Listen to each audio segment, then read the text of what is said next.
이 차 세계대전을 거치면서 전투기의 능력이 급격히 발달. 하늘을 지키지 못하면 부대도 나라도 지킬 수 없는 시대가 왔다.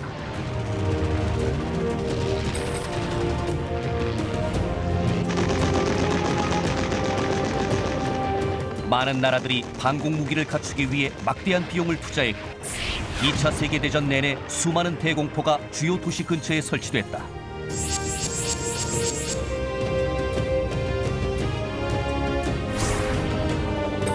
그리고 전차와 장갑차를 타고 다니는 기계화 부대를 지키기 위해선 방공 무기 역시 빠른 속도로 움직일 필요가 있었다.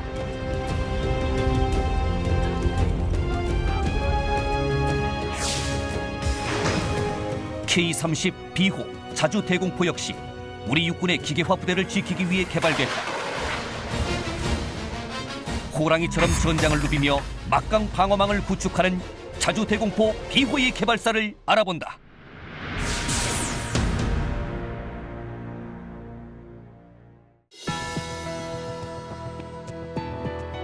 여러분 안녕하십니까? 첨단 국가의 초석 방위산업의 라미경입니다.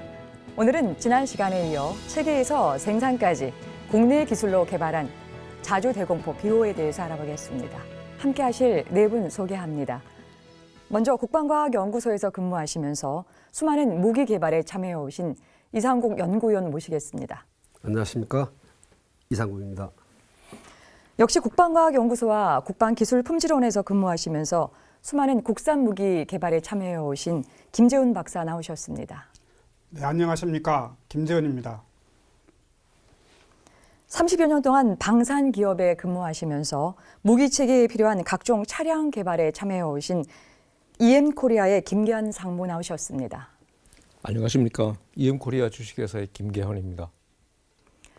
마지막으로 건국대학교 방위사업학과의 서우덕 교수 함께 하시겠습니다. 예, 안녕하십니까? 서우덕입니다. 김계환 상무님, 저희가요 이제 이전의 프로에서 이 전차나 자주포에 대해서는 조금 이미 좀 다룬 바가 있습니다. 무기 체계별로 이 차체에 요구되는 주요 성능도 개별마다 조금 약간 차이가 있을 텐데요. 이 자주대공포 차체는 어떤 기능이 주로 핵심으로 되어 있습니까? 예, 기동 무기 체계에서 필요한 기능이라 하면은 잘 아시는 것 같이 기동성과 화력과 방호력이 되겠습니다. 이제 자주대공포에서 요구하는 것도 전차나 자주포와 마찬가지로 탑재 차량에서는 기동력과 방호력이 되겠습니다. 물론 체계에서 요구하는 기동 성능을 만족해 줘야 되고 탑승 승무원들이 보호되는 그런 방호력을 유지해야 되겠죠. 그래서 기동성이라 하면은 특히 그 민첩성과 야지 기동에서 성능을 발휘할 수 있도록 해야 되고 탑재 장비가 야지나 도로를 주행할 때 충분히 보호가 되어야 되고요. 그다음에 그 체계에서 요구하는 그 탑재 장비들을 충분히 탑재시킬 수 있도록 그렇게 공간이 마련되어 줘야 되고 각종 배치가 되는 그런 차체 구조를 가져야 되고 그다음에 승무원들이 아까 말씀드린 대로 승무원들이 적의 화력으로부터 보호될 수 있도록 방호력을 가져주는 게 중요한 요인이라고 하겠습니다. 예. 보통 이제 일방적으로 이제 그 기동성과 방호력이라고 하는 거에 주된 기능을 갖고 있다 말씀을 좀 주셨는데요. 이제 비호 차체가 이제 K200 장갑차의 이제 기본 자체로 이제 되어 있고요. 그 당시에 이제 어떤 이유로 이제 K200의 기본 자체로 좀 두었는지 또 그 이후에 여기 비호에 맞추게끔 어떤 기능들이 조금 들어갔었을 텐데요. 어떤 것들이 조금 더해졌는지 궁금합니다. 예. 비호가 개발할 초기에는 그 당시에 K200 장갑차가 아직 개발이 완료가 되지 않은 상태로 개발 중에 있었습니다. 예. 그래서 저희들이 쉽게 접근할 수 있는 무기 체계가 탑재 차량이 K100 장갑차가 대안으로 될 수 있었고요.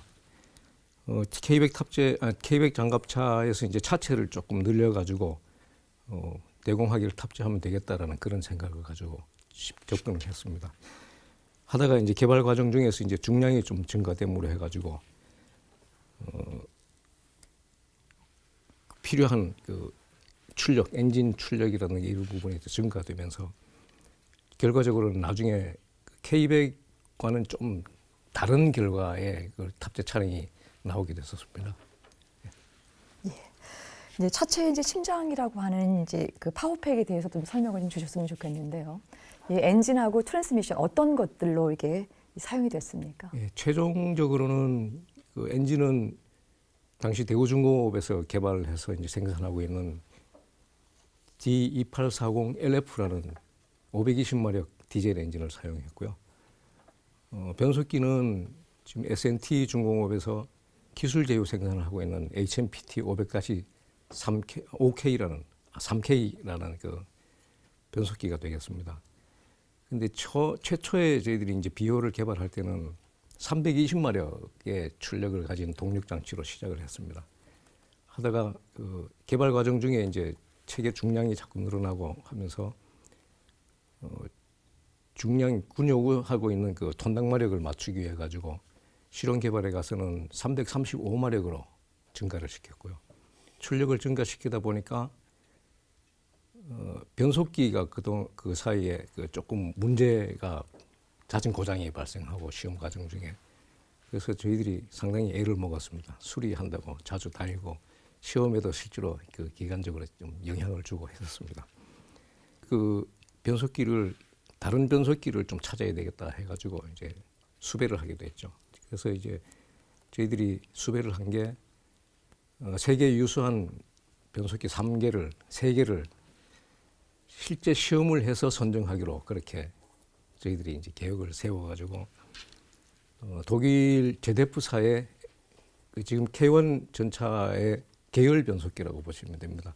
LSC 1500 변속기하고 그다음 마찬가지로 또 그 독일에 있는 랭크사의 그 당시에 새로 개발된 변속기입니다. 신모델인 HSWL 106이라는 변속기하고 그다음 미국에서 미국 브래들리 장갑차에 사용하고 있는 G사의 HMPT 500-3이라는 변속기 세 가지를 저희들이 실제로 확보를 해가지고 그 시험할 수 있는 MTR 테스트하는 그 리그를 모빌리티 테스트 리그를 만들어가지고 실제로 성능 시험과 그 내구도 시험을 했었습니다. 그 단시간 내에 저희들이 3개를 하면서 굉장히 많은 고생을 많이 했었습니다. 인력도 부족한 측면도 있었고 또 저희 이제 그 당시에는 이제 국가 예산을 받은 게 아니고 국가 예산은 이제 비호 사업으로 한정된 예산에서 사용했고 그 추가적인 모빌리티 테스트 리그 만들어서 하는 부분은 업체 자체에 이제 투자로 그래 해서 이제 개발을 비교 시험 평가를 해서 선정하게 되는데 마침 그 당시에 이제 천마 사업이 이제 시작이 되는 그런 순간이었습니다. 그래서 천마 사업이 곧 가야 되는데 거기 탑재하는 차량을 이제 비호하고 동일한 차체를 사용하는 것으로 이제 계획을 해가지고 국가연에서도 어차피 천마 사업이 가기 때문에 국가연에서도 같이 인볼브해서 이제 그 비교 시험 선정하는 그 선정 절차에 이제 참여를 하게 됐었죠. 그래서 결과적으로는 이제 그 아까 말씀드린 대로 그 520마력 엔진에다가 미국 G사에서 제작하는 HMPT 500-3K라는 변속기를 선정하게 됐었습니다. 그래서 이 선정 과정을 통해 가지고 저희들이 상당히 많은 고생도 했습니다만은 또 자부심을 가지고 있는 게 그 당시에 국가연에서도 저희들하고 상당히 민첩하게 이제 해줬고 또 저희들이 가지고 있는 그 천마 사업과 연계해가지고 하면서 나중에 이 변속기가 동력 장치가 결국은 750마리까지 이제 증가돼서 K21 보병 전투 장갑차에까지 적용하게 되는 그런 예가 되겠습니다. 차체 이제 심장이라고 하는 부분이기 때문에 이제 엔진과 변속기의 어떤 중요성 또 그걸 또 시험 평가하기 위해서 굉장히 이제 애를 많이 쓰셨는데요. 이상구 연구위원님, 이제 비호의 이제 차체 개발을 이제 하는 과정에서 가장 좀 중점을 좀 두었거나 또 개발 과정에서 가장 또 어려웠던 점이 혹시 어떤 점이 있었을까요? 먼저 우리 김기환 상무님 말씀하신 바와 같이 최초에는 그 K200 장갑차를 그대로 사용하였습니다. 다만 이제 그 과급기를 사용해서 출력을 좀 올렸고요. 근데도 그 예상보다 비호의 그 포탑 무게가 너무 중량이 올라가 가지고 우리가 이제 용어로 톤당 마력이라고 하는데 톤당 마력이 작아서 구배가 급한 경사지라든가 이런 곳을 기동할 때는 기동성이 현저히 떨어졌었습니다. 레이더, 전자공학 추적 장치, 항법 장비, 온갖 첨단 장비들이 다 탑재되다 보니까 그 비호 내부의 공간이 너무 협소했었습니다.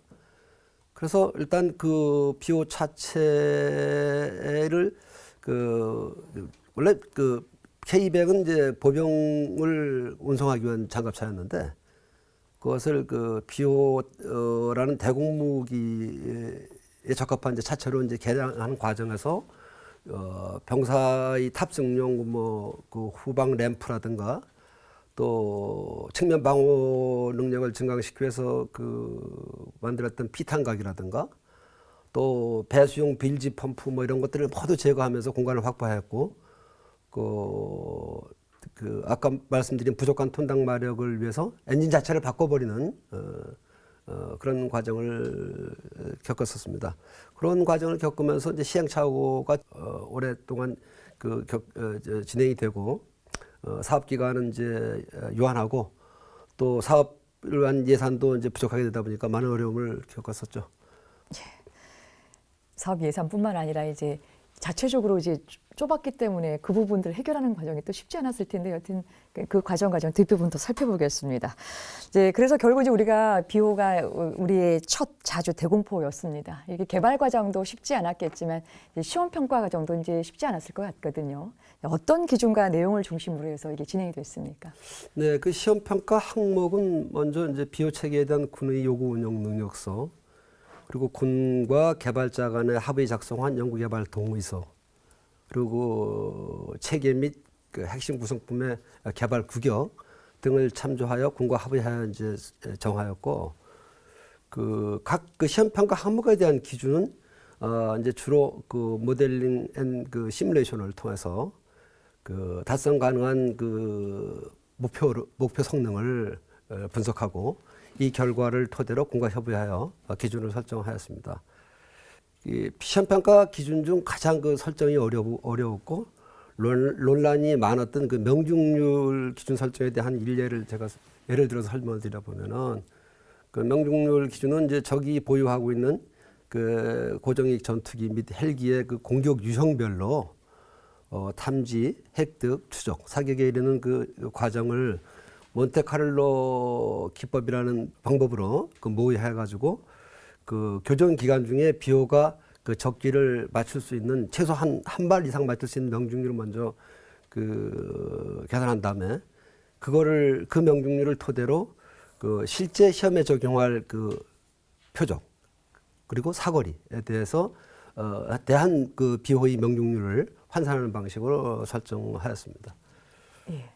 이제 무슨 무기 체계가 됐든 시험 평가 과정에서 이제 많은 난관에 부딪히게 되고요. 또 그거를 해결하기 위해서 이제 많은 이제 지혜를 좀 모아야 되는데요. 비호 시험 평가에는 어떤 일이 있었는지 궁금하고 그 어려움들을 어떻게 또 극복해 나가는지 좀 듣고 싶은데요. 김기환 상무님 어떤 일이 좀 있었을까요? 예, 저는 탑재 차량 분야에서 이제 하다 보니까 아까 말씀드린 대로 선행 개발, 실용 개발하면서 변속기가 상당히 많은 애를 먹였습니다. 그래서 시험 전반적으로 지장은 없었지만 하여튼 시험 과정 중에 많이 저희들 때문에 애를 많이 먹었고요. 그래서 그거 수리한다고 고생을 많이 했었습니다.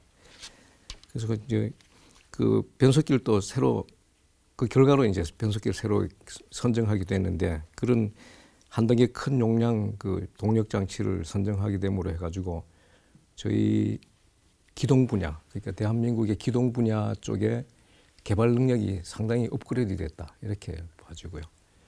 그다음 좀 죄송한 국가에 대해서는 좀 죄송한 말씀이지만은 그 저희 자체 개발 계획으로 시작을 업체 자체 계획으로 시작하다 보니까 오히려 그 기동 분야 쪽에서는 그 당시 대구중공업의 기술력이 아마 자타가 인정하는 그런 수준에까지 올라갔지 않았냐 이렇게 생각되고 그렇다고 해가지고 국가연하고 뭐 이렇게 앙숙이 된 건 아니고 상당히 오히려 더 친밀하게 서로 협조하고 하는 관계가 유지되어 왔습니다. 지금까지도 그 당시에 같이 고생했던 실무자들하고는 계속 연락을 주고받고 그렇게 있습니다.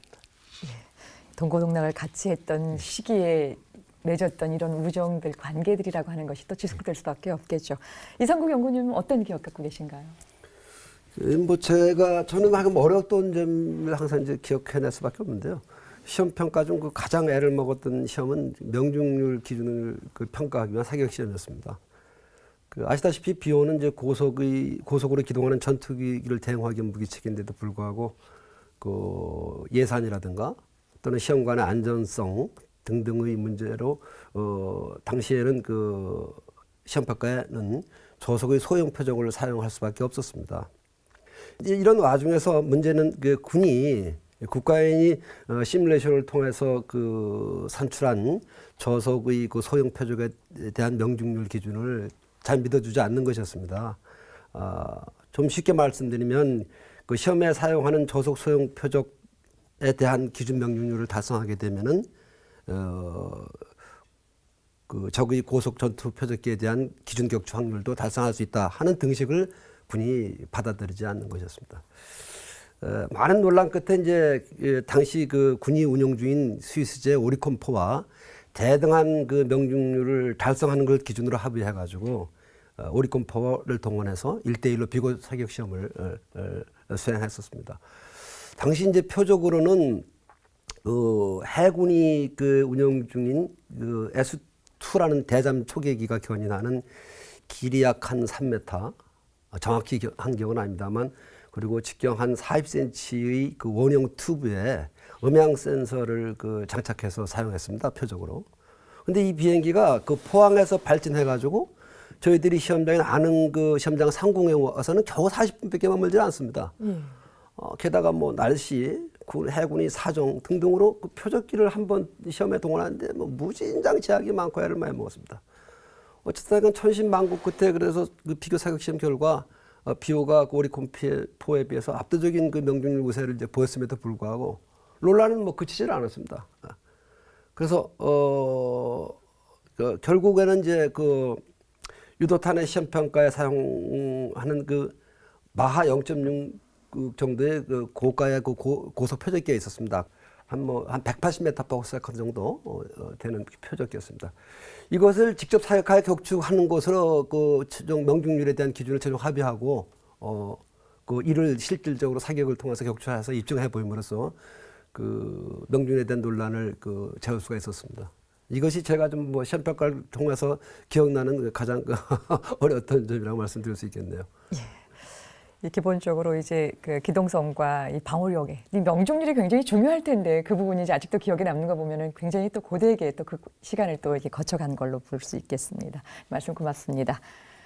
여러분께서는 지금 첨단 국가의 초석 방위산업을 시청하고 계십니다.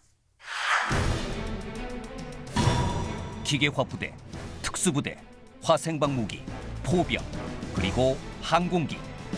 북한군의 전력 가운데 우리에게 가장 위협이 되는 5대 요소다. 북한의 공군은 우리나라에 비해 낙후되어 있었지만 저공을 통해 기습하는 AN2기 등 침투용 항공기의 위협은 무시할 수 없었다.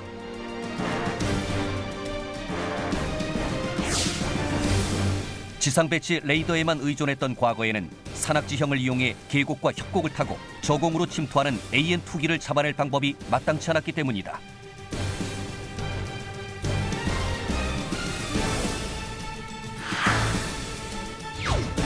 (1980년대는) 공격 헬기의 위협에 맞서 장갑차에 탑재된 30mm급 자주 대공포가 세계적으로 보급되던 시기였다.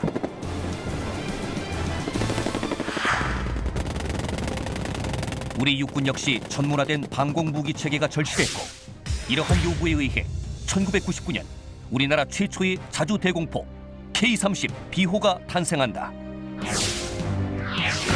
국방과학연구소가 1983년부터 9년간에 걸쳐 개발한 구경 30mm 쌍열 자주 대공포 비호.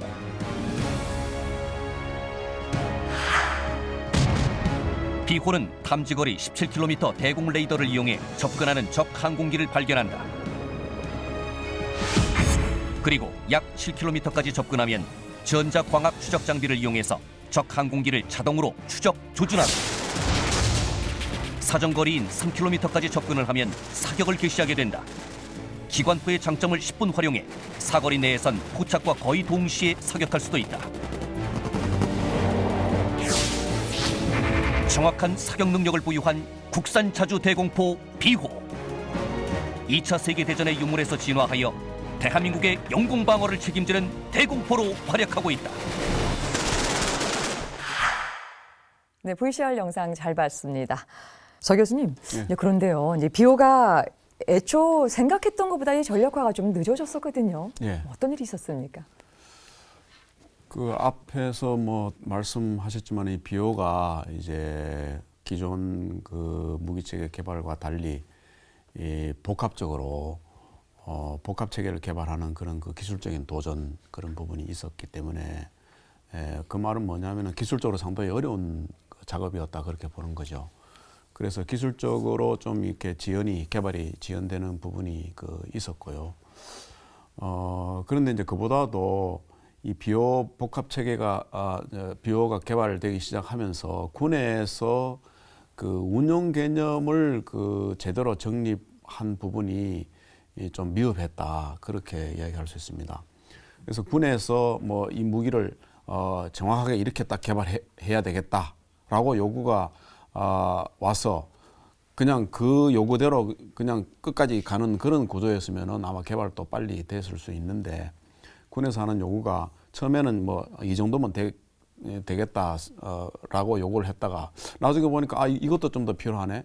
뭐 이렇게 좀 바꿔야 되겠네라고 이제 개발 중간에 이렇게 그 요구 사항이 좀 변경되는 그런 부분이 있었죠. 대표적인 게 처음에는 그 K200 차체로 그 개발하겠다라고 해서 출발했는데 나중에 뭐 이것저것 들어가다 보니까 도저히 그걸로 안 되겠고 그래서 결국은 지금 천마 차체하고 막 같은 걸 썼죠.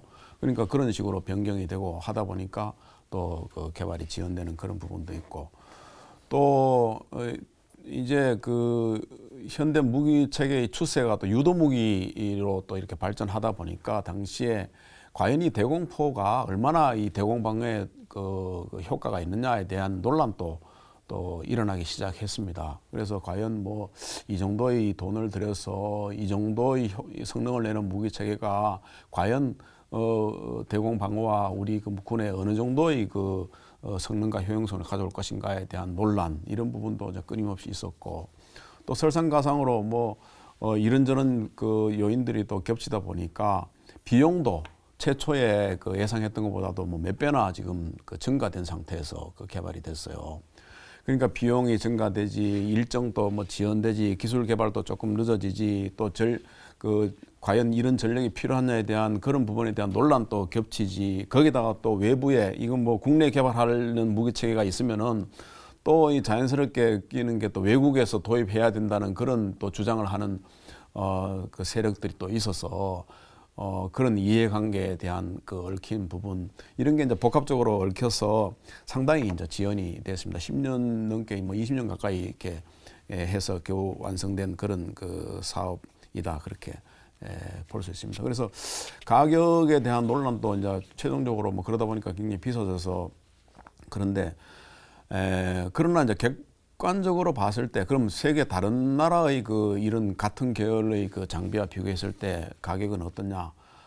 또 그렇게 놓고 보면 또 그렇게 또 비싸지도 않는 뭐 그런 그 의견도 있고 뭐 그렇습니다. 예. 뭐 한 가지 뭐 이유가 아니라 뭐 복합적인 뭐 여러 가지 원인으로 또 전력화가 늦게 되는 것들을 지금 보는데요. 이제 거기에다가 2004년도 실전 배치를 앞두고 나서 이 방위 산업에 최초로 또 리콜 서비스를 또 했다는 기록도 있거든요. 예. 근데 이제 리콜 서비스에 대한 의견을 우리가 민간 차원에서도 굉장히 뜨거운 감자로서 다뤄지는 이제 문제인데요. 서 교수님, 이 방위 산업에서 이런 현상이 나타나게 된 부분들 우리가 어떻게 이해를 하면 좋을까요? 지금 일반적으로 무기체계 개발은 그 관리를 좀 타이트하게 하는 편입니다. 그 시험 평가 관리, 품질 관리 이런 그 과정을 다 거치는데, 그래서 시험 평가 단계에서도 개발 시험 평가, 운영 시험 평가 이렇게 하고, 또 생산 단계에서도 뭐 개발 단계부터 시작해서 그 품질을 보장하기 위한 관리들이 쭉 이루어지기 때문에 상당히 그런 부분에서는 신뢰성 있는 그런 장비를 그 생산해내기 위해서 애를 많이 쓰고 또 그런 그 효과도 있다고 봅니다. 그런데 이제 무기체계라는 것이 대체로 보면은 최초 개발이 많습니다.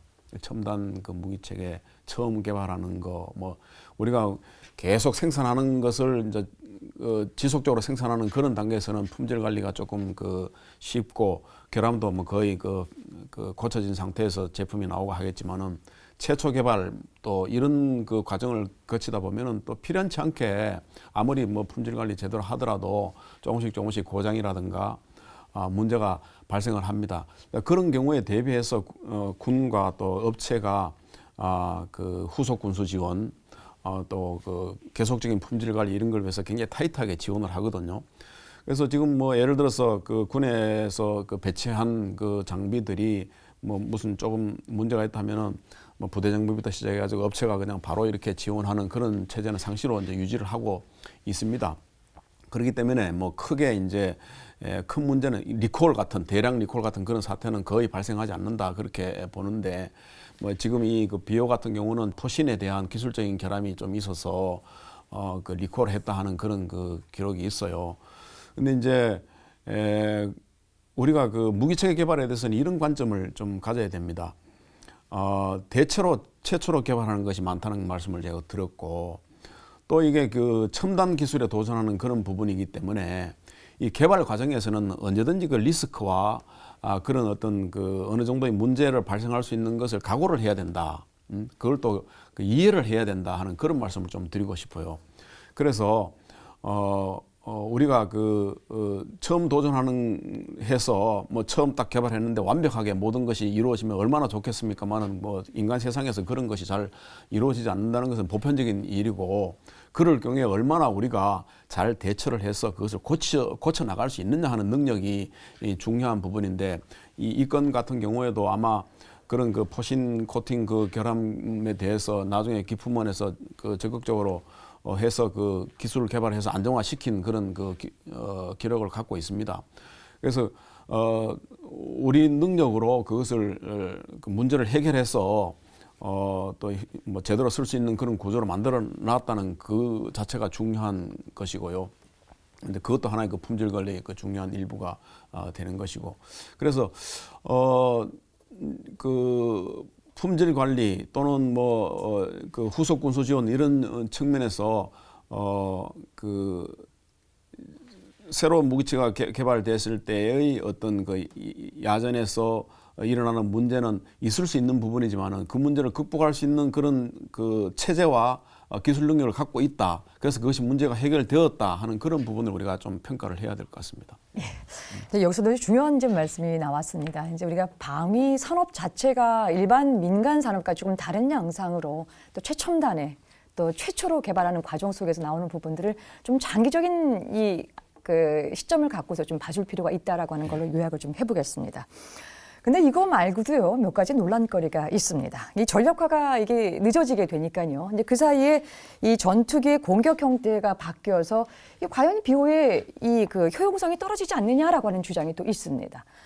또 실전에서 폭격을 하기 위해서 이게 낮게 비행하는 작전이 사라지다 보니까 비호의 유효 사거리 정도로는 이게 또 될 수 있을까라는 또 그런 의견도 좀 제기가 되고 있는데요. 이거에 대해서 오늘 참석하신 네 분의 패널들은 어떤 의견을 갖고 있는지 한번 좀 정리를 좀 한번 해보겠습니다. 이상국 연구위원께서 좀 시작을 해주시죠. 네, 그 전력화가 늦어짐으로 해서 그 사이 전투기 공격 형태가 바뀌었다. 이거는 뭐 제가 볼 때는 좀 어폐가 있는 얘기고요. 비행기 공격 기술이 이제 좋아지니까 적어도 중고도 고고도 공격이 다 가능하게 된 것이라고 이제 말씀드린 게 아마 옳은 표현인 것 같습니다. 그러나 이제 앞서 우리 서 교수님께서도 말씀하신 바가 있었습니다만은 그 효과적인 방공 체계 구축의 그 요체는 유효 사거리와 유효 고도가 서로 다른 무기를 중첩 배치하는 데 있습니다. 그래서 그 만약에 이제 비호 같은 무기가 없다면은 그 레이더망을 피하기 위해서 적기는 그 뭐 우리의 그 굴곡 심한 그 지형을 따라서 적어도 당연히 쉽게 침투해 올 거고요. 또 그 근접 지원이라고 해서 그 전선에서 피하가는 혼전해가지고 그 벌어지는 전투를 지원하기 데는 적기가 그 저고도로 내려올 수밖에 없습니다. 그 A-10이라는 미국의 그 전체 탱크 킬러라는 비행기도 마찬가지로 저고도 공격기입니다. 어쨌든 비호 덕분에 이제 그 적기는 저고도 침투에 그 장애를 받으면서 중고고도로 올라갈 수밖에 없고 중고도로 올라가게 되면 사실 그 적기는 중고도 유도 무기에 그 거의 재물이 되다시피 할 정도로 그 비호의 효과는 그 적의 공격 패턴이 변화 여부 관계없이 그 여전히 유효한 것으로 저는 이렇게 생각을 하고 있습니다. 또 뿐만 아니라 우리 그 지형을 이용해서 저고도로 침투하는 뭐 적의 그 헬기라든가 또는 AN2기 뭐 또는 무인기 등등을 그에 대한 그 방어에는 비호만큼 효과적인 무기체가 저는 없다고 생각을 합니다. 이번 김재훈 박사님 어떻게 보십니까? 네, 이제 비용적인 측면을 고려할 때 해야 될 텐데요. 그 유도탄은 이제 한 발 쏘게 되면 한 1억 이상 들어가죠.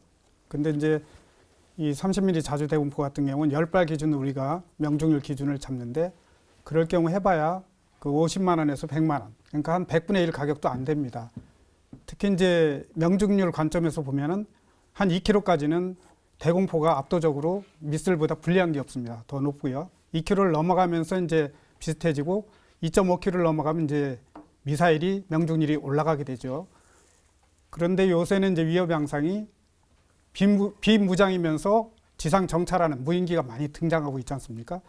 예를 들면 그 무인기에 대해서 미사일을 쏘겠습니까? 불과 몇백만 원도 안 되는 무인기들이 이제 뭐 전장을 누비고 다니는데 그런 위협도 상당히 큰데 그럴 경우는 어떻게 할 건가냐. 그래서 이제 그럴 때도 이제 비용 관점이나 효과 측면에서 대공포는 상당히 유효하다 이렇게 말씀드릴 수 있겠습니다. 이번에 서우덕 교수님께서는. 예, 뭐 사실 그 유도 무기가 등장하면서 대공포의 효용성이 줄어드는 건 사실입니다. 그에 대한 논란도 많고요. 그런데 이제 서두에 말씀드렸지만은 그 대공방어가 뭐 유도무기 하나만 가지고 되는 것은 아니고 다중방어, 중첩방어, 혼합방어 이렇게 돼야 되는데 이게 이제 유도무기와 대공포가 같이 그 혼합적으로 하는 것이 효과적인 부분이 뭐냐면은 예를 들어서 비행기는 그 레이더나 유도무기 그 적을 피해서 저공으로 침투하려고 하는 그런 경향이 있습니다. 그런 저공 침투를 하는 비행기에 대해서는 이 대공포가 굉장히 위협적이 되는 거거든요. 그 대공포가 무서워서 비행기는 저공 침투를 못하고 뜨게 됩니다. 올라가야 되는 거거든요. 그럴 때 이제 유도무기로 잡기가 쉬운 거죠. 그러니까 이렇게 대공포가 비록 뭐 직접 격추는 안 하더라도 이렇게 그 상대방으로 하여금 위협적인 그런 그 요소가 되는 것은 분명히 있고, 그 다음에 이제 대공포와 유도무기의 그 장단점이 있습니다. 대공포는 굉장히 민첩하고 즉각적으로 반응이 가능한 그런 그 무기체계입니다. 함정으로 공격하는 그 미사일 같은 경우도 근접해서 다가오는 뭐 이런 그 미사일이나 이런 데 대해서는 유도무기보다는 바로 그냥 포로 하는 것이 오히려 더 효과적일 수 있는 그런 부분도 있고요. 그래서 그 두 개를 같이 혼용을 합니다. 유도무기 같은 경우는 또 단점이라고 하면 뭐가 있냐면은 예를 들어서 파이어 앤 포겟 같은 유도무기를 비행기를 조전해서 사격을 했을 때 이제 비행기를 추적을 합니다. 그럼 보통 열 추적이나 이런 거를 뭐 이제 레이더 추적이나 이런 방법을 통해서 가게 되면은 비행기가 내가 지금 추적당하고 있다, 미사일로부터 공격당하고 있다는 것을 알게 됩니다.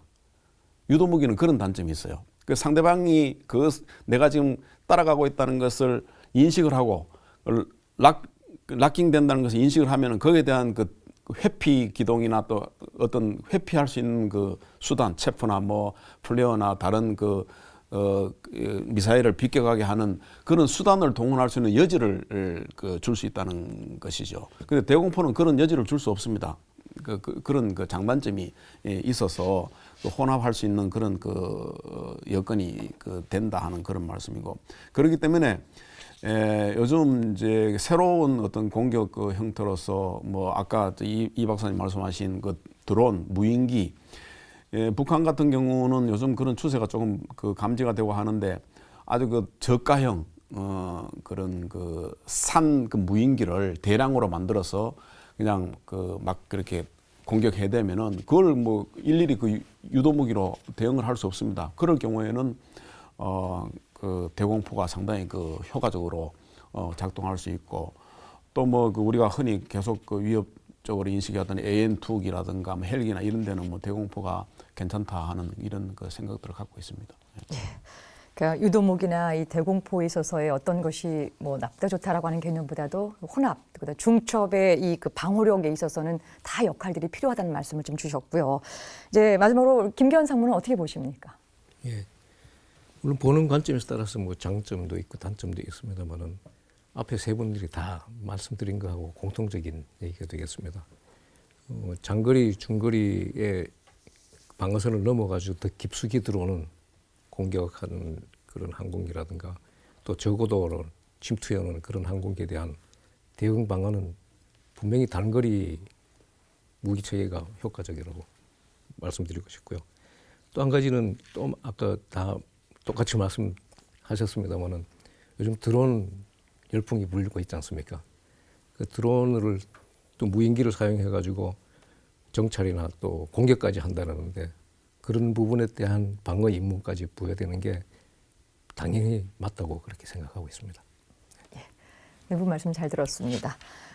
여러분께서는 지금 첨단 국가의 초석 방위 산업을 시청하고 계십니다.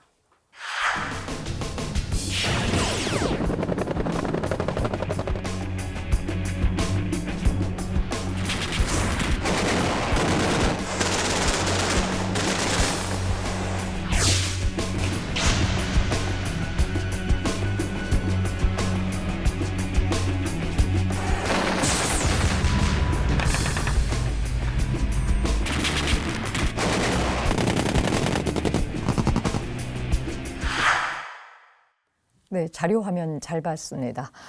지난 2013년 연말에요. 육군은 이 복합 대공화기 하이브리드 비호 개발이 완료됐다고 밝힌 바가 있습니다. 서 교수님, 이 복합 대공화기 하이브리드 비호 어떤 무기 체계인가요?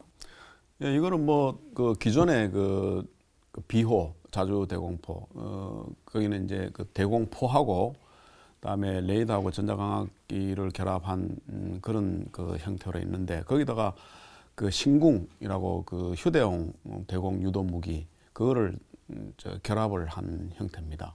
그래서 기존의 비호에다가 신궁 4발이죠 아마 4발인가를 추가적으로 이렇게 달아서 상황에 따라서 어떤 때는 대공포를 쓰고 어떤 때는 유도 무기를 쓰고 할 수 있도록 그렇게 융통성 있게 활용할 수 있도록 만든 장비죠. 예. 근데 이제 우리 이상국 연구위원께서는 이제 이 신궁의 개발에 또 참여하셨었거든요. 이제 별도로 저희가 이제 신궁에 관련돼서는 별도의 프로그램을 마련해서 이제 진행을 할 계획이지만, 마침 또 오늘 여기 개발에 참석을 하고 이제까지 쭉 해왔기 때문에 신궁이 간단하게 어떤 유도 무기인지 좀 설명을 좀 주시죠. 네, 신궁은 뭐 아까 말씀드린 대로 평균 최대 유효 사거리 한 5km 정도 되는 2인 1조로 휴대 운반에 사용하는 열추적형 단거리 대공 유도 무기입니다. 자세한 특징에 대해서는 뭐 설명을 생략하도록 하겠습니다. 예, 알겠습니다. 이제 비호와 이제 신궁이 결합을 했고요. 또 비호의 대공 방어 능력만 결합하고 나서의 어떤 대공 방어 능력만 향상된 것이 아니라요. 이 신궁의 전투력도 10분 발휘할 수 있게 되었다라는 평가가 있는데요. 이 부분은 어떻게 보십니까? 네, 신궁 단독으로 교전 시에는 표적의 탐지 획득을 유관이나 또는 쌍안경에 의존할 수밖에 없습니다. 반면에 이제 하이브리드 비호인 경우는 비호에 탑재된 우수한 탐지 획득 장비인 레이더나 전자광학 추적 장치를 사용할 수 있게 되기 때문에 표적의 탐지 및 획득이 보다 빨리 이루어질 수가 있죠. 그러니까 충분한 전투 준비 시간을 확보할 수 있는데 장점이 있습니다. 다시 말씀드린다면은 신궁은 비호에 탑재됨으로 인해서 신궁이 가진 최대 사거리 능력을 보장받은 것이라고 이렇게 말씀드릴 수가 있겠네요. 또한 표적의 추적에 있어서도 신궁은 이제 운용자에 의한 수동 추적이지만 비호에 탑재된 경우는 비호의 자동 추적 장치를 사용할 수 있기 때문에 추적 성능을 항상 최상의 상태로 유지할 수 있고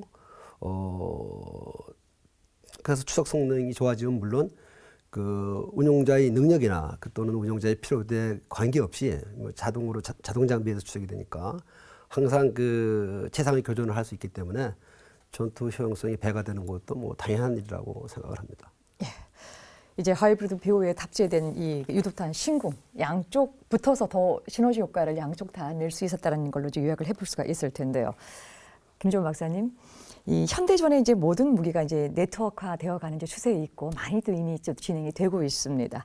특히 이제 비호와 함께 움직이는 우리나라 기계화 부대도 마찬가지일 텐데요.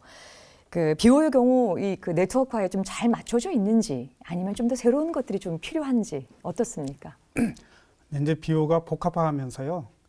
기존의 조기 경보 체계, 공중 조기 경보 체계하고 그다음에 이제 C2A라고 해서 공중 정보 체계 네트워크가 있습니다. 그 단말기가 들어왔습니다. 그래서 이제 공중 정보에 대한 공유가 일어나고 있고요. 그래서 이제 위협이나 이런 정보들이 잘 공유되고 있다 이렇게 생각할 수 있는데 이제 기계화 부대 같은 경우는 상당히 빠르게 이동을 하면서 하기 때문에 기계화 부대 자체는 또 스스로 네트워크를 갖고 있습니다. 그래서 전장 관리 체계라고 해서 적의 위치, 아군의 위치, 기타 이제 여러 가지 메시지 같은 것들을 기계화 부대 제대 간에 다 공유가 되고 있거든요. 이제 비호 같은 경우는 이제 대공 시스템이다 보니까 이게 자칫하면 같이 움직이면서 정보가 공유가 안 되는 수가 생길 수도 있습니다. 그래서 그런 부분들이 이제 소요 군에서 고민하고 있는 걸로 알고 있는데 단말기를 전장 관리 체계 단말기를 추가한다면 서로 간에 이제 쉽게 공유할 수 있어서 효율이 배가 될 걸로 그렇게 보입니다. 예, 그렇군요. 근데 이제 이게 대공포가 이제 적기를 찾아내는 레이더만 중요한 게 아니라요. 이제 실전에서는 이제 상대의 공격을 막거나 피하는 일도 또 굉장히 중요한 일일 텐데요. 혹시 하이브리드 비호의 경우는 어떤지도 궁금한데 김 박사님 어떻습니까? 그렇죠. 이제 상대가 있으니까요. 상황에 따라서는 내가 공격을 받는 경우도 생각할 수는 있겠습니다. 근데 복합 비호 같은 경우는 자체 탐지 레이더가 있기 때문에 사실은 공중 위협에서 먼저 발견할 확률이 굉장히 높습니다. 그렇지만 이제 어떤 상황에서는 내가 이제 공격 대상이 될 수도 있거든요. 그럴 경우에 이제 특히 이제 위협이 대상이 되는 게 원거리 유도무기 이런 공격을 받게 되는데 이제 비호에는 이제 포탑 좌우에 각각 4발씩 연막탄 발사기가 구비되어 있습니다. 그래서 이제 유도탄은 통상 5km 정도에서 날아오는데 한 10초 이상이 걸리거든요. 그래서 탐지되는 순간에 연막탄을 퍼뜨리면 완전히 주변을 갖다가 연막으로 싸게 되죠. 그래서 은폐가 되고요. 그 상황에서 이제 회피 기동을 조금 하면 유도탄은 이제 연막탄 속에서 이제 추적을 놓쳐버리기 때문에 그래서 이제 어떤 파괴되는 걸 막고 생존성을 확보할 수 있는 그렇게 되겠습니다. 그래서 첫 번째는 이제 자체 탐지 레이더에서 적보다는 먼저 항상 적을 볼 수 있다는 거. 두 번째는 설령 발견이 되더라도 유도무기는 원거리이기 때문에 날아오는 시간 동안에 연막으로 보호를 할 수 있다는 거 말씀드리겠습니다. 예, 알겠습니다. 이제 아직 확정된 것이 아니라 조심스러운 이야기가 좀 되겠습니다만은 이 하이브리드 비호가 인도로 수출할 수 있을 것이다라는 기사가 좀 나오고 있습니다. 김경원 상무님, 수출 전략상 다 말씀을 좀 못 하시겠지만 이 제작사인 두산 DST가 이 하이브리드 비호에 관련돼서 수출의 대략적인 이런 계획은 어떤 것이 있습니까? 예, 제가 깊이 말씀드리는 그런 입장은 아닙니다만은 두산 DST가 협력하고 있는 LIG 넥슨하고 공동으로 잘 적극적으로 대처하고 있는 것 같습니다.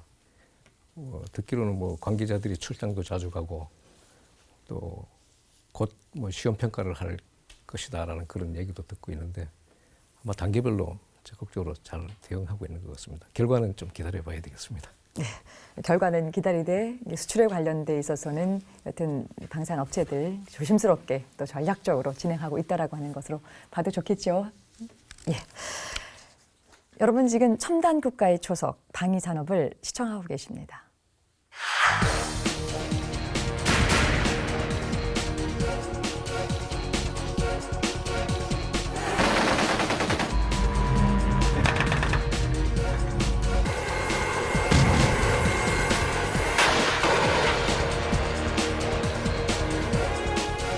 사수, 사격.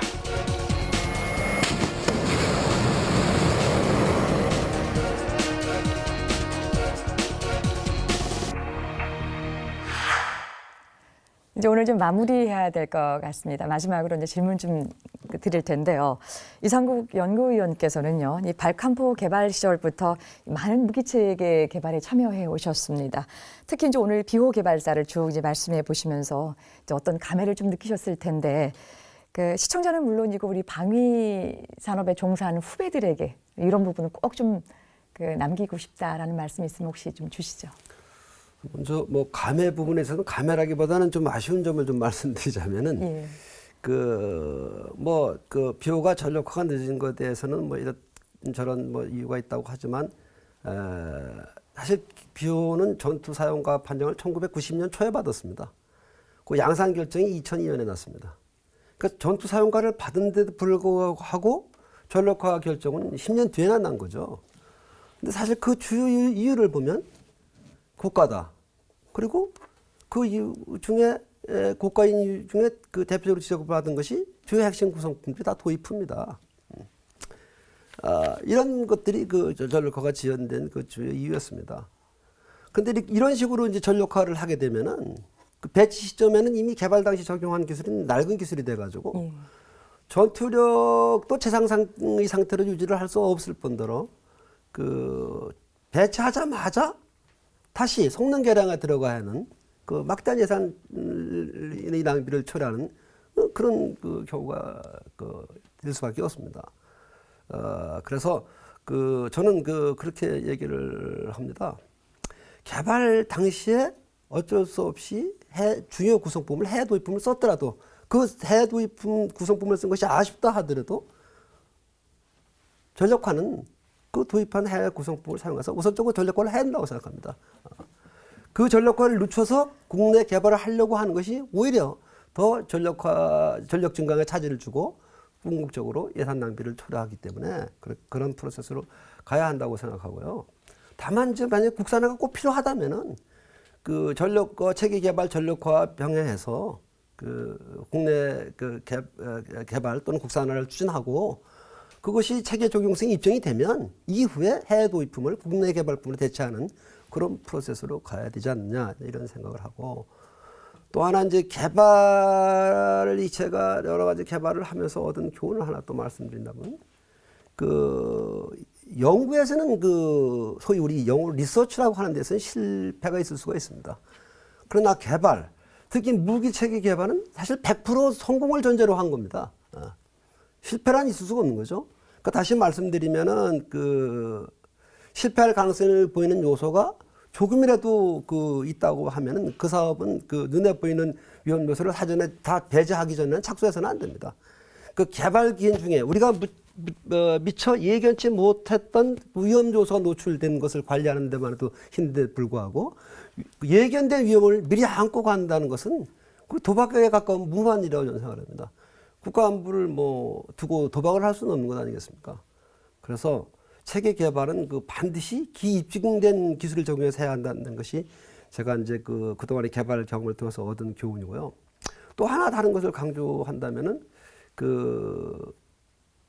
체계가 더욱 이제 복합형 무기로 이제 복잡한 복합형 시스템으로 가다 보니까 체계의 분석보다도 분석된 결과를 합성을 통해서 요새 이제 그걸 영어로 표현한다면 신세시스라고 얘기를 하는데 합성을 함으로써 저희들이 예상했던 결과와 그 합성의 결과가 일치하는지를 보고 개발 이전에 또는 개발 초기에 그 위험 요소를 제로 상태로 만드는 그런 합성의 를 위한 모델링 앤 시뮬레이션 능력이 분석이란 그 모델링 시뮬레이션 능력보다 우선시되는 것이 이제 필요한 것이 현대 무기 체계의 그 어떤 특성이라고 이렇게 말씀을 드리겠습니다.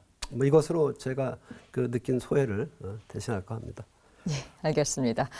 이번 이제 김주은 박사께서는 이제 ADD를 거치셔서 이제 기품원까지 쭉 연구 활동해 오시면서 이 사통 장치에 대해서 지속적으로 계속 연구를 하셨거든요. 이 무기와 전쟁의 첨단화를 우리가 이제 고려해 본다라고 한다면 우리 방위 산업의 사통 장치 개발 수준이 어느 정도 되는지 일단 평가를 해주시고요. 만약에 좀 더 발전을 좀 시키기 위해서 어떤 요소들을 좀 더 우리가 집중을 좀 해야 할까요? 현재 우리나라가 방위 사업 한지 한 45년 정도 이제 됐다고 보는데요. 그러니까 지상 그 복합 정밀 무기 체계에 대한 사격 통제 기술은 상당히 이제 선진국 수준에 도달했다고 생각됩니다. 그래서 탐지, 추적, 그다음에 실시간 처리 기술, 뭐 구동 장치 기술 모든 게 이제 어느 정상궤도 올랐는데 우리나라가 상대적으로 이제 사통 장치하면 이제 지상에서 주로 붙이는 이름이지만 항공기나 이런 쪽에서도 에이비오닉스 쪽에 위와 비슷한 기능을 하는 것들이 많이 있습니다. 근데 그런 부분들도 사실 우리가 할 수 있는 기술들은 상당히 잠재력을 갖고 있는데 사업 기회가 사실 부여되지를 않습니다. 왜냐하면 그 우리나라가 이제 그 항공기에 대해서 국내 개발품을 신뢰를 별로 안 합니다. 그러다 보니까 사실 기술을 개발할 수 있는 기회 자체가 좀 없거든요. 그래서 앞으로 좀 더 사업 기회가 부여된다면 항공전자 쪽에서도 이런 기능을 하는 소프트웨어나 하드웨어가 국내 기술로 좀 더 많이 개발됐으면 하는 생각이 하나 있고요. 그다음에 이제 차기 전투기 관련해 가지고 이제 미국에서 핵심 기술 이전을 거부를 했지 않습니까?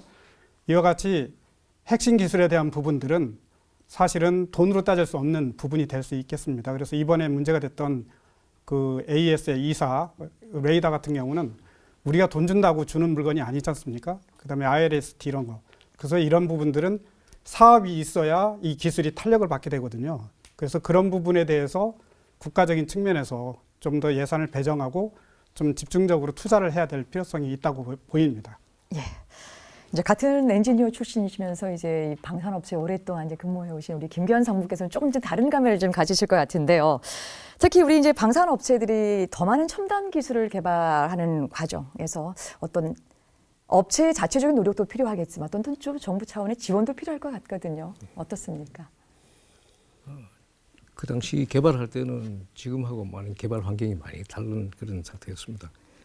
그렇지만 그 국가연에 근무하시는 연구원들이나 저희 업체에 있는 경영진 또 엔지니어들이 그 국가를 위하는 어떤 사명감을 가지고 개발을 했습니다. 그래서 좀 어려운 일이 있더라도 굉장히 열정적으로, 그다음 또 실패, 아까 이성국 박사님은 실패를 하면 안 된다고 말씀하셨지만은 실패도 하나의 과정이다라는 그런 생각을 가지고 연구에 임했습니다. 그래서 이제 개발한 것이 이제 아까 말씀드린 그 동력 장치를 새로 저희들이 이제 기존 거에서 과감히 탈피해서 크게 갔던 이유, 그런 결과를 나타냈고, 또 그런 일을 할 수 있는 그런 분위기 안에서 제가 근무했다는 게 참 그 당시에는 참 그 성취감에 대한 그런 달성했던 그런 성취감을 가진 그런 보람도 있었지만 지금 와서 이제 생각하면은 내가 참 엔지니어로서는 굉장히 행복한 시절을 겪었구나 하는 그런 생각도 하고 있습니다. 과거 기술 수준이나 과거에는 기술 수준이나 그런 인프라 환경이 좀 미흡했다면은 요즘은 그 꼭 성공해야 된다라는 그런 그 성공 압박감, 성공에 대한 압박감과 그다음 돈이 위주로 되는 그런 시대가 됐습니다. 그래서 어찌 보면은 방위 사업 쪽에서 근무하시는 여러분들, 특히 기업가나 그 업체 연구원께서는 보다 그 나라를 한 번 더 생각해 주셨으면 그런 하는 생각을 가지고 있고요. 그다음 좀 더 열심히 해서 좋은 무기 체계가 개발될 수 있도록 최선을 다해 달라는 그런 말씀을 드리고 싶습니다. 네, 알겠습니다. 그럼 마지막으로 서우덕 교수님, 네, 무기 체계 분야마다 좀 사정이 조금씩 다르긴 했습니다만은 우리 이제 대공방어 시스템 개발사를 쭉 보면서 이제 어떤 점을 좀 우리가 주의 깊게 좀 봐야 되고요. 앞으로 이제 이 그 대공방어 시스템 구축을 위해서 이 어떤 점에 조금 중점을 두고 조금 봐야 되겠습니까? 예, 뭐 우선 대공방어 그 자체보다도 이제 이 비호 사업이 사실 그 말씀들 하신 바대로 우리나라에서 최초로 복합 무기 체계 개발에 도전해서 어쨌든 우여곡절이 있었지만은 뭐 성공적으로 된 그런 부분에 대해서 평가를 하고 그 이후에 다른 여러 가지 요즘 뭐 무기들이 다 복합적인 그런 그 요소를 필요로 하는 그런 부분에 있어서 기여를 한 부분은 평가를 해야 되지 않느냐 그런 생각이 들고요. 그 아쉬운 부분이 이제 비용이라든가 일정이라든가 이런 부분에서 사업 관리가 좀 미숙했던 부분, 그리고 소요기획 측면에서 조금 미흡했던 부분, 이런 또 그 의사결정이 제대로 되지 못하고 그 지연됨으로 말미암아 생긴 이런 문제, 이런 부분들은 앞으로 우리 다른 방위 사업을 할 때에도 타산지구석으로 삼아서 교훈이 돼야 되지 않느냐 하는 그런 생각이 듭니다. 그리고 이 그 비호 복합 무기 자체에 대해서는 이게 지금 사거리가 그 3km, 5km 이 정도를 커버하는 단거리 근거리 무기 체계인데, 그러한 그 능력에 비해서는 그 이 차체라든가 이것이 너무 헤비하다 하는 그런 그 비판이 있습니다. 그래서 그런 그 단거리 용도 또 그 민첩하게 그 반응할 수 있는 그런 그 저거에 맞게 좀 앞으로도 이게 좀 아주 경량화되고 소형화돼야 되는 무기 체계가 아닌가, 그런 그 생각을 하고요. 그다음에 전반적인 대공방어 시스템에서 말씀을 그 하셨으니까 지금 우리나라가 전반적으로 뭐 근거리, 중거리, 장거리 이런 그 전반적인 어떤 그 시스템은 그 잘 갖추어 가고 있다고 봅니다. 다만 이제 아쉬운 점이 있다면 뭐 킬체인 이런 부분에서도 언급이 됩니다만은 장거리 그 대공 그 방어 체계를 조금 더 넘어선 그 소위 말하는 사드급에 해당하는 그런 정도까지도 우리 손으로 다 이렇게 커버할 수 있는 그런 기술적인 발달 또 전력 구비가 되었으면 좋겠다 하는 그런 생각이 듭니다. 예. 네, 오늘 네 분 말씀 고맙습니다.